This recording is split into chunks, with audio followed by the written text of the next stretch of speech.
Michael Tebbe with Brightstar Chiropractic. So when I'm working with babies, two of the tools that I use is one is just using this massage gun with a special tip. It's really soft. You can see I can push my finger into it. So this just helps them loosen up the tight areas so that they can move better. And then there's an adjusting tool that is a really gentle setting. It just gives a little gentle push, and that helps do the adjustments. So when I'm checking him, I'm feeling how does he move through his spine, and I'm just gently pushing, checking the range of motion. And when we find a stuck spot, and we use the gun here to help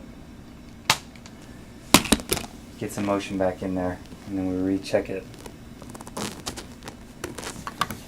And so this can help out with a lot of things. Usually what babies are coming in for is sleeping issues, like crying a lot, and feeding issues.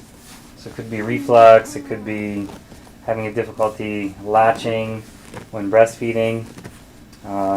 He actually had reflux, and part of what we did, this wasn't so much neurological, but I think more structural, was releasing the tension around here, because the esophagus, as we know, passes through the diaphragm muscle, which attaches along the bottom of the ribs. So if this is all tight in here, it's going to interfere with the proper movement of the diaphragm and may not let the esophagus close right. So a lot of what we did for him was releasing stuff through here, in the back of his lower ribs, and then also in the front.